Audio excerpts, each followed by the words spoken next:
Hello दोस्तों, welcome to sleepy classes. आज हम daily newspaper discussion through MCQ या प्रीमिक्स इसके अंदर इंपॉर्टेंट क्वेश्चन करेंगे, जैसा कि आपको पता है। उसके साथ साथ उनके आंसर भी करेंगे और डिटेल में भी पढ़ेंगे। यहाँ पे जैसा कि आपको पता है, कुछ स्टूडेंट चाहते हैं कि एमसीक्यू जो है पहले हमें टॉपिक से पहले मिले, हमें उसको सॉल्व करना है, देखना है कि हमें आता है या नहीं आता। कुछ कहते हैं कि बाद में, तो हम दोनों यूज़ करते हैं। पहले आपको क्वेश्चन दिखेगा, उसके बाद मैं एक्सप्लेन करूँगा, उसके बाद आपको आंसर बताऊंगा, और क्वेश्चन भी उसके बाद एक बार फिर आएगा। जो स्टूडेंट बाद में सॉल्व करना चाहते हैं वो कर सकते हैं। यहाँ पे देखिए दोस्तों, ये टॉपिक हम आज डिस्कस करने वाले हैं। फर्स्ट क्वेश्चन है आपकी स्क्रीन के ऊपर। जो पहले चाहते हैं, यहाँ पे वीडियो को स्टॉप करके आप आंसर निकाल सकते हो। यहाँ पे मैं टॉपिक डिस्कस करता हूँ, quad meet focus on Indo Pacific ties. यहाँ पे रिसेंटली इनकी मीटिंग हुई, तो यहाँ पे मीटिंग के अंदर क्या होगा, कोई भी इंटरनेशनल लेवल के ऊपर जैसे कुछ कंट्रीज मिलकर मीटिंग करते हैं, या टेररिज्म के ऊपर बात करते हैं, उसके अलावा क्लाइमेट के ऊपर बात करते हैं, हेल्थ के ऊपर बात करते हैं, यही बात होती है हमेशा। तो यहाँ पे भी इन्होंने यही बात की है, हमें निराश नहीं किया। 26/11 टेररिस्ट जो अटैक्स है उसके लिए जस्टिस की बात की, पठानकोट वाले केस के अंदर जस्टिस की बात की। यहाँ पे इसके अलावा स्पीड अप डिलीवरी जो वैक्सीन, उसके लिए इन्होंने बोला। इसके अलावा जो नाटो रशिया का इशू चल रहा है उसके ऊपर जो इतना जो एक साथ ये आए नहीं, और म्यांमार के केस के अंदर। यहाँ पे बात करें क्वाड्रिलेटरल सिक्योरिटी डायलॉग इनफॉर्मल, ये आपने याद रखना है, इनफॉर्मल वर्ड याद रखना है। स्ट्रेटजिक डायलॉग है, जो जापान है उसने पहले इसको स्टार्ट किया था कि हाँ ऐसा कुछ बनाते हैं, लेकिन बाद में फिर चार दोस्त जब मिले तो उसके बाद ये बना। और ये बेसिकली जो इंडो पैसिफिक रीजन के अंदर पीस के लिए और चाइना को थोड़ा सा वहाँ पे पुश करने के लिए, पुश बैक करने के लिए बनाया गया। इसका क्या है, open free open prosperous Indo Pacific region रहना चाहिए। और कौन कौन सी कंट्री है यहाँ पे आप याद रख सको, जय, ठीक है दोस्तों, J for Japan, A for Australia and America, I for India. ठीक है, ये ऐसा भी आप याद कर सकते हो, तो बाकी आपकी इच्छा है दोस्तों। ओके, यहाँ पे क्वेश्चन है, सिंपल क्वेश्चन है अब तो। विच among the following is a member of quad group of Nations? India, China, Japan, USA. ये अब बिल्कुल ही इजी क्वेश्चन है, क्योंकि हमने टॉपिक पढ़ा है। अदरवाइज थोड़ा बहुत आपको चाहे डिफिकल्टी अगर नहीं पड़ा, क्योंकि ये अगर मैं यूपीएससी कंटेक्स्ट की बात करूं तो यहाँ पे ये आता है सिंपल कैटेगरी में, जो सिंपल क्वेश्चन आते हैं, जो इजी इजी क्वेश्चन आते हैं, उसकी कैटेगरी के अंदर क्वेश्चन आता है। तो यहाँ पे 1, 3, 4। ठीक है दोस्तों, ओके। सेकंड क्वेश्चन है उनके लिए जो दोस्त पहले करना चाहते हैं, दूसरों के लिए यहाँ पे टॉपिक है 133 ड्रोन साइटेड अलॉन्ग पाक बॉर्डर इन 2 ईयर। ये अभी रिसेंटली पंजाब गवर्नमेंट ने इन्फॉर्म किया है पार्लियामेंट्री कमेटी को। उन्होंने बोला कि इतने इतने हमने जो ड्रोन है वो देखे हैं। ऐसे प्री के अंदर तो आपसे पूछा नहीं जाएगा कितने ड्रोन देखे भाई, है ना।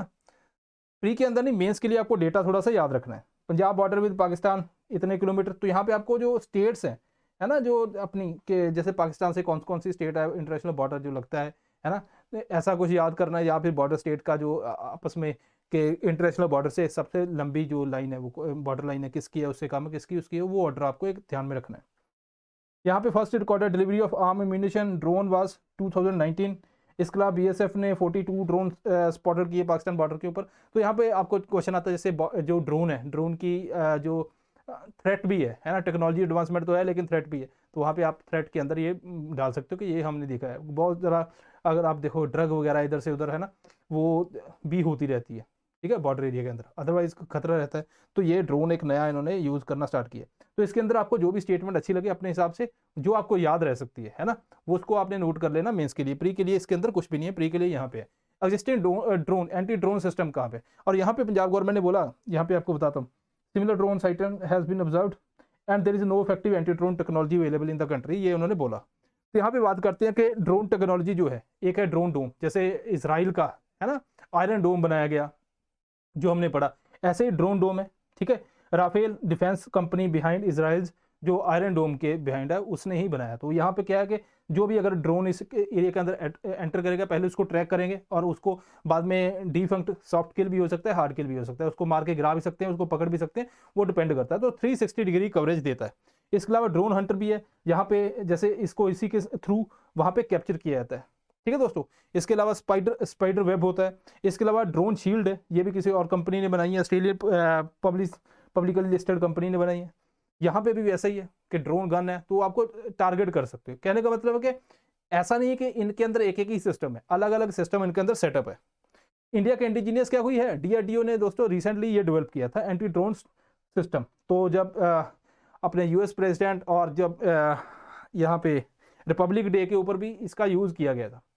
यहाँ पे इसके अंदर जो है सॉफ्ट किल भी है जो जैम करता है, सॉफ्ट किल।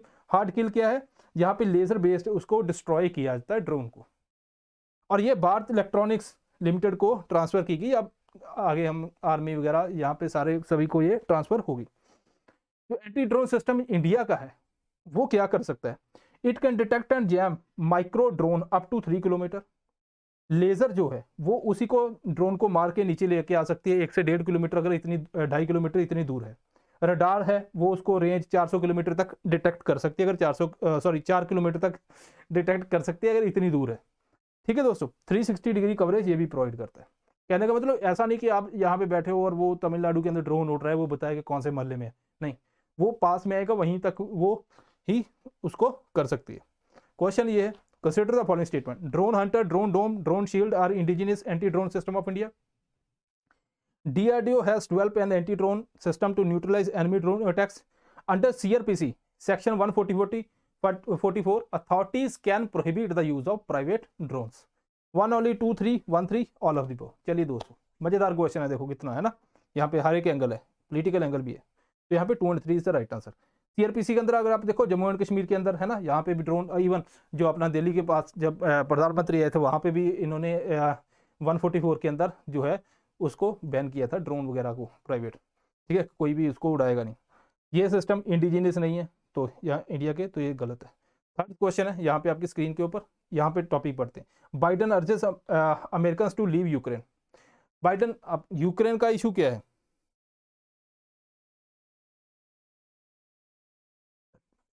ठीक है ओके, मैं मैप देख रहा था, मुझे लगता है आंसर के साथ है, चलो ऐसे ही बात कर लेते हैं दोस्तों।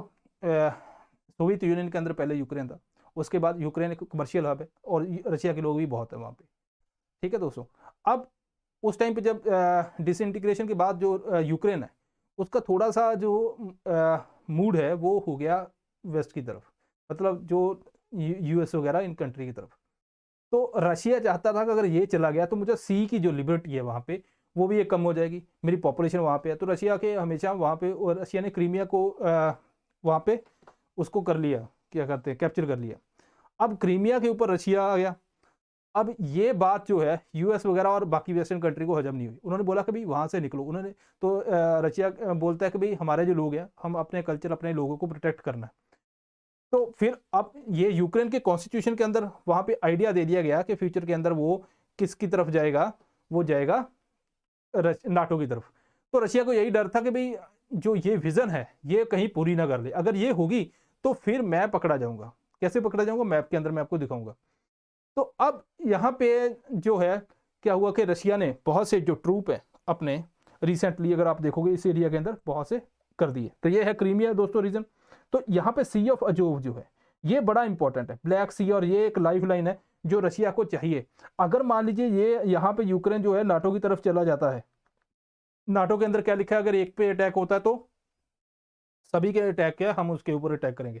तो यहाँ पे अब नाटो की तरफ चला गया तो ये सारा जो लाइफ लाइन है उसकी डेड हो जाएगी। यही केस है। तो अब बहुत सी जो फोर्सेज अंदर आ गई, तो अभी जो अपना USA प्रेसिडेंट वो बोलते हैं अपने लोगों को भी यहाँ पे निकल लो, ठीक है, एक एक कोरोना टेस्ट करवाओ और आ जाओ। ठीक है, मानेंगे दोनों नहीं दोस्तों, दोनों है ना वैसे ही हैं, तो दोनों अपनी तरफ से पूरी कोशिश कर रहे हैं। अब देखते हैं आगे होता क्या है, माहौल ख़राब ही है दोस्तों। ठीक है जी, अब नाटो की बात करते हैं। नाटो जो है मिलिट्री अलायंस है बेसिकली, 1949 के अंदर बना। तो यह कुछ कंट्री ने मिलकर बनाया, वेस्टर्न कंट्री इसके अंदर पार्टिसिपेट किया, और उन्होंने बोला कंसिडर कि वही बात बता दी मैंने आपको कि जो ईस्टर्न और नॉर्थ अमेरिका ने बोला कि जहाँ पे अगर अटैक होता है तो हम सभी के ऊपर अटैक है और हमें यहाँ पे इसका रिप्लाई देना। ये लिखा है आर्टिकल 5 के अंदर, सिर्फ एक बार इन्वोक हुआ है दोस्तों जब 9/11 हुआ था। ठीक है, इसके अलावा दोस्तों यहाँ पे जो रिसेंट मेंबर है उसका बताया गया ओपन डोर पॉलिसी। ठीक है, कोई भी कंट्री है इन्होंने बोला आके ज्वाइन कर सकती है, और रशिया इसको अपोज करता है। Decision to invite a country to join alliance is taken by NATO council. मतलब अगर कोई भी कंट्री पहले तो ज्वाइन कर सकती है, हमें कोई बात नहीं। दूसरी बात है कि जो फैसला है उसका डिसीजन वो कंसेंसस से लिया जाएगा सभी से। ठीक है, अब इस एक्सप्रेशन लिस्ट के अंदर बोस्निया हर्जेगोविना से लेके जॉर्जिया, यूक्रेन ये है। अब यूक्रेन भी यहाँ पे है, तो रशिया को यही डर है कि भाई इधर चला गया तो प्रॉब्लम क्रिएट हो जाएगी, क्योंकि वहाँ पे आर्टिकल 5 वो इन्वोक कर देंगे। ठीक है जी, इसके अलावा मेंबरशिप एक्शन प्लान भी है, नाटो का प्रोग्राम है advice and assistant and practical support, ठीक है, इंडिविजुअल कंट्री को ये दे सकते हैं इसके अंदर, तो इसके अंदर भी कंट्री दो यहाँ पे इन्होंने डाली हुई है। ओके, तो ये स्टेट क्वेश्चन है, कर्ज state often in the news connects, किसको कनेक्ट करती है दोस्तों, चलिए ये करती है Black Sea and Sea of Azov. तो यहाँ पे अगर देखोगे कर्ज स्टेट है, ब्लैक सी और सी ऑफ अजूब से लिंक करती है। यहाँ पे एजियन सी है, देन डार्डनल स्टेट है, सी ऑफ मरमरा है, देन बॉस्फोरस स्टेट है, देन ब्लैक सी आ जाता है, देन सी ऑफ अजूब। यूपीएससी आपसे पूछ सकती है अगर मेडिटेरियन सी से आपको सी ऑफ अजूब तक जाना है तो आप कौन से रास्ते, क्या क्या रास्ते में आएगा, ये भी क्वेश्चन पूछा जा सकता है। एक ही मैप के अंदर रख के इसको ध्यान से देखना है आपने कि पहले ये आएगा, एरो एरो डाल के आप ऐसे ऐसे कनेक्ट करना, ठीक है दोस्तों। फोर्थ क्वेश्चन है आपकी स्क्रीन के ऊपर, आप आगे बढ़ते हैं, टॉपिक को पहले देखते हैं। Why Australia has listed koala as endangered species. दोस्तों कोला जो ऑस्ट्रेलिया के अंदर स्पीसीज है, मार्सूपियल है, ठीक है, पाउच, तो यहाँ पे इसको रिसेंटली एंडेंजर डिक्लेयर किया गया। जैसा कि आपको पता है रिसेंटली ऑस्ट्रेलिया के अंदर बहुत ज़्यादा बुश फायर हुई, बहुत फायर, उसकी वजह से बहुत जो स्पीसीज कोला की वो जो स्पेशली ईस्टर्न रीजन जो इसका है ऑस्ट्रेलिया का, उसके अंदर इम्पैक्ट हुआ, ठीक है। अब उसकी वजह से और हैबिटाट लॉस, जब यूरोपियन ने अंदर आए तो तब हैबिटाट लॉस हुआ, अभी एक स्पीसी रह गई है। उसके अलावा बहुत लॉस होता गया ऐसे हैबिटाट से लेके, अर्बनाइजेशन से लेके, बुश फायर से लेके, तो डिफरेंट डिफरेंट एरिया के अंदर इसका जो लॉस होता रहा। तो पहले इसको वल्नरेबल डिक्लेयर किया गया, अब इसको एंडेंजर डिक्लेयर कर दिया, ठीक है। इसके अलावा यूकलिप्टस जो लीव्स हैं उसके ऊपर इसकी डाइट रहती है, उसी को खाता है। अब ये इतनी न्यूट्रिशन नहीं है तो उसकी वजह से क्या होता है कि इतनी एनर्जी भी नहीं रहती है, और इसीलिए ये 18-18 घंटे सोता है। तो अच्छा है यार, है ना, इधर तो 18 घंटे बंदा पढ़ता है जो यूपीएससी की प्रिपरेशन करता है ना, तो हम तो एंटी कोलाज हो गए है ना। Why did Australia government final declare, मैंने आपको बता दिया कि ड्रॉट से लेके, है ना, बुश फायर से लेके अर्बनाइजेशन, ये सारे उसके पीछे रीजन है। क्वेश्चन आपकी स्क्रीन के ऊपर, which among the following is an endemic species of India. Asiatic lion, purple frog, koalas, lion tailed macaque. 1 and 2, 2 and 3, 1 and 4, 1 to 4, तो इट मीन्स कि एक तो है ही नहीं, है ना, एक तो हमने पढ़ी ली, कोलास तो वैसे ही है नहीं, तीसरा ये गया, ठीक है, एक ही गया, ठीक है दोस्तों। तो एशियाटिक लाइन हम मान के चलते हैं, एशियाटिक लाइन से हिसाब से अपनी 3 होती हैं, ठीक, ठीक है, तो इसका भी बेनिफिट कुछ नहीं। बात यहाँ पे फंसती है लाइन टेल मकैक, तो यहाँ पे मान लीजिए आपको पता ये है, तो यहाँ पे 2 फंस गए, मतलब आपको ये पता होना चाहिए। पर्पल फ्रॉग वो भी 3 में है, ऑप्शन देखो कितने खतरनाक है, ऐसे ही होता है यूपीएससी के अंदर। Purple frog is also endemic Western Ghat, ठीक है दोस्तों, and lion tail macaque Western Ghat, तो ये भी एंडेमिक है, ये आपको पता है, एशियाटिक लाइन गुजरात, ठीक है दोस्तों। तो आंसर इज 1 to 4। ये क्वेश्चन है उनके लिए जो पहले सॉल्व करेंगे। अब पढ़ते हैं यहाँ पे, high altitude Himalayan are warming increasing warms, ये स्टडी ने बोला है। स्टडी ये बोलते थे दोस्तों, देखो वाटर वेपर जो है वो भी एक ग्रीन हाउस गैस ही माना जाता है, उसको वार्मिंग इंक्रीज करते हैं। यहाँ पे ये स्टडी बोलती है कि जो हाई जो प्रेसिपिटेशन है ना, जो वाटर है, उसकी वजह से वहाँ पे वार्मिंग इंक्रीज हो रही है, पॉजिटिव रेडिएटिव इफेक्ट हमें देखने को मिल रहा है। ये स्टडी की है एरिस नैनीताल के अंदर जो स्थित है, ठीक है दोस्तों। इंस्टीट्यूट किसका, department of science and technology का, उसने स्टडी की। हाईलाइट किया है इसके, atmospheric radiative effect due to precipitable water vapour. Precipitable water vapour जो मतलब पोटेंशियल वाटर है ना, रेन के लिए, ठीक है, is about 3 to 4 times higher compare to aerosol. जो एरोसोल की वजह से आपको पता है गर्मी बढ़ती है, उसके कंपैरिजन ये ज्यादा है।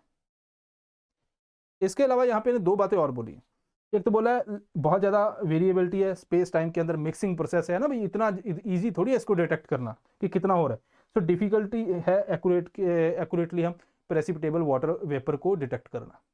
इसके अलावा एरोसोल क्लाउड प्रेसिपिटेशन इंटरेक्शन जो है ये भी पुअरली अंडरस्टूड है इस एरिया के अंदर, ठीक है दोस्तों। अब कहने का मतलब है अब प्रेसिपिटेबल वाटर से अगर वार्मिंग हो रही है तो बहुत जल्दी हमें ग्रीन हाउस गैस के अंदर इसको भी नोट करना चाहिए, ठीक है जी। अब यहाँ पे क्वेश्चन है, consider the following statements. Radiative forcing is a change in the balance between radiation coming into the atmosphere and radiation going out. Second, a positive radiative forcing tend to average to warm the surface of Earth, and negative forcing tend on average to cool the surface. Third is stratospheric sulfur aerosol generate positive radiating force effect. One only, 1 and 2, 1 and 3, 2 and 3. चलिए दोस्तों, easy question है क्योंकि radiative forcing बारे में मैंने पहले भी बताया हुआ है। रेडिएटिव फोर्सिंग क्या होती है, पॉजिटिव होती है दोस्तों जो हीट करती है, जो वार्मिंग करती है, नेगेटिव होती है जो कूलिंग करती है, ठीक है जी। वार्मिंग का मतलब क्या है, अगर इसको और भाषा में बोलूं तो जो सन से अर्थ की तरफ है वो ज़्यादा हीट आती है, जो अर्थ से बाहर जाती है वो लो होती है, कम होती है पॉजिटिव के अंदर। नेगेटिव के अंदर क्या है, जो इधर से ऊपर जितनी आती है उसके कंपैरिजन बाहर ज़्यादा जाती है तो कूलिंग होती है, मतलब रिफ्लेक्शन ज़्यादा होती है, अगर मैं आपको सीधा बताऊं। ठीक है जी। तो यहाँ पे पहला क्या है, बैलेंस ही है between radiation coming into atmosphere and radiation going out. Positive radiation क्या है, नेगेटिव, ये भी ठीक है। स्ट्रेटोस्फेरिक सल्फर एरोसोल, जैसे आपको पता है हमने पढ़ा था, जब के जो वॉल्केनो है, वॉल्केनो से सल्फर डाइऑक्साइड निकलता है, सल्फ्यूरस एरोसोल बनाता है ना, जो क्या करते हैं, जो एल्बिडो इंक्रीज करते हैं, बेसिकली रिफ्लेक्शन जो है सनलाइट की इंक्रीज करते हैं, जिसकी वजह से डिमिंग होती है और यहाँ पे कूलिंग भी देखने को मिलती है, तो ग्लोबल कूलिंग देखने को मिलती है। स्ट्रेटोस्फेरिक सल्फ्यूरस एरोसोल इंजेक्शन भी आपने पढ़े होंगे, जो आर्टिफिशियल हम टेक्निक है कि जियो इंजीनियरिंग के अंदर भी हम उसको जो सनलाइट को रिफ्लेक्ट करेंगे ताकि हमारी जो हीट वगैरह है कम हो जाए, वार्मिंग कम करने के लिए। तो ये तो बेसिकली रिफ्लेक्ट करते हैं, तो ये पॉजिटिव नहीं, इनका नेगेटिव है। ठीक है दोस्तों, तो द आंसर इज 1 एंड 2। तो बहुत, ये अपने आज का टॉपिक इतना ही है दोस्तों। जैसा कि आपको पता है हमारे बहुत से कोर्सेज चल रहे हैं, करंट अफेयर टेस्ट सीरीज का कोर्स है, तीनों का कॉम्बो है, वो भी आप ले सकते हो। इसके अलावा जीएस का क्रैश कोर्स कंप्लीट है प्री के लिए, और जो करंट अफेयर का अलग से है। आप इस नंबर पे कॉल करिए, आप यहाँ पे विजिट करिए, आपको अच्छा लगेगा और हमें भी। तो मिलते हैं next time. Thank you very much.